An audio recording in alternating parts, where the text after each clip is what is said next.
Welcome to another episode of the Filmosophers Movie Picks. I'm Chris Bush. I'm Dean Slider. And on our Movie Picks episodes, we recommend films we think you ought to see. And maybe you've seen them, but if you haven't, put them on your watch list.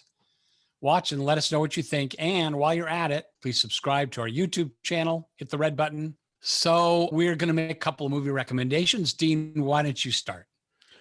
Okay, my recommendation for this week is the 1970 dark comedy classic Catch-22. From the best-selling, I might say, cult novel by Joseph Heller, directed by the great Mike Nichols, with an incredible cast, headed by Alan Arkin. Who else is in this? Richard Benjamin, Paula Prentice, Martin Balsam, the great character actor Austin Pendleton. That's right. Everybody is in. John Voight. Yeah. John Voight, Bob Balaban, Martin Balsam, Orson Welles, Art Garfunkel. Art in his first acting role. Yeah, everybody's in this film. And most important, well, Alan Arkin, who in my universe can do no wrong, and Mike Nichols, who any film that he directs, in my opinion, is going to be interesting to watch at the very least. Right? I mean, some people, you can argue their film is good, their film is bad, but it's interesting in the case of Mike Nichols. And I think this thing was just brilliant. Now, I know that, in fact, at the time that it came out, a lot of people trashed the film because the novel is so beloved. And they said, well, the movie doesn't follow the novel. The movie takes a lot of liberties with the novel. Well, here's the thing. You can make a film which very faithfully follows the novel, and it can suck. That's been proved 3 times with The Great Gatsby, as a matter of fact. 3 Great Gatsby films, they're all bad. And but this is a different entity. And in fact, Joseph Heller, the author of the novel, loved the film, endorsed it. He said a couple of the changes that they made in the story he liked. He said he wished he'd thought of that for the book. But what I'd say is just watch the film. If you haven't read the book yet, that's fine. It's a separate thing. It's a different work of art with the same title that uses some of the same elements, and let it work in its own terms. Visually, you can't take your eyes off this thing. Conceptually, the way it deconstructs time, the way the weird kind of flow from one scene to another, the way it cuts from a line in one scene now to an answering line from a different character in a completely different scene. The whole premise of the thing is the absurdity of war. It's set on an Italian island. It's in the Second World War. Joseph Heller later on, when the Vietnam War happened, said that's the war that he was really writing about. You know, the Vietnam War, which was really the absurd war where we were, where people made statements like we had to destroy the village to save it. That was the kind of vision that he had. It was a little harder to sell about World War II because, we were fighting Nazis. But he demonstrated that the craziness. Catch-22, of course, the phrase has gone into our vocabulary, but this is where it started. I think a lot of people who use that phrase don't realize where it came from. The Catch-22 in the novel and in the film is the provision that it's all about these guys who go up in these bombers on these very dangerous missions. And Alan Arkin plays Yossarian, who is determined not to go up again because people are shooting at me. And they tell him, yeah, they're shooting at everyone. He says, well, how does that make it better? I said, well, what if everyone said what took the attitude you are? He said, then I'd be crazy not to. So Catch-22 is the provision. Anyone who doesn't want to go up and fly any more missions doesn't have to. If as long as you're crazy. But if you ask to not have to fly any more missions. You prove that you're sane, therefore you have to fly more missions. Right?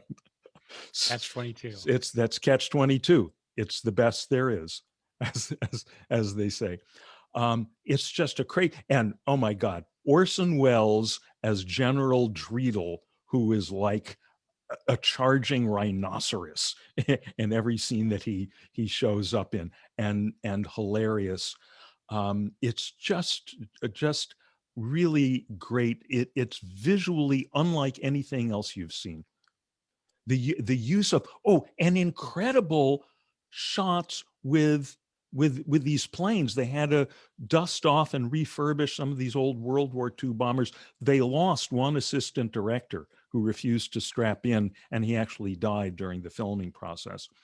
But they have, near the beginning, there's this incredible long take that involves dialogue and then characters moving, and then they go up in a tower, and then these planes take off and they circle around, and it all has to happen.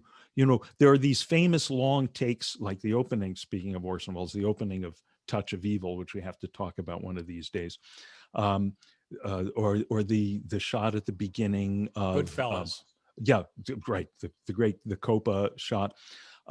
This is like that, not only coordinating human beings, but human beings and airplanes. It's just incredible. Catch-22. By the way, is it my recollection faulty, or did Bob Newhart play Major? Yes, Bob Newhart plays Captain Major, who gets, because his name is Major, they figure he must be a major, he must be qualified to run things, and he's not qualified for anything, and so he becomes Major. Yeah. So another sterling name to the already incredible cast. I think I'd read the book not too long before seeing the movie, and I think my expectations bar was too high, because an incredible cast. Alan Arkin is one of my favorites. Mike Nichols is talented. Let's just say I'm going to watch it again, and then check in and let you know. Thank you. So that's Catch-22. My pick for this episode is a 2017 film, also with war and political shadings, and certainly falls in the absurdist category. And that's The Death of Stalin, a comedy drama, dark comedy, co-written and directed by Armando Iannucci, who did In the Loop, if anyone saw that, political comedy. And Veep. And he's responsible for the series Veep with Julia Louis-Dreyfus. The Death of Stalin takes place in I don't know, remember now, early 50s, when Joseph Stalin, the dictator with the iron grip on Russia, Soviet Russia, dies after many, many years of tyrannical rule.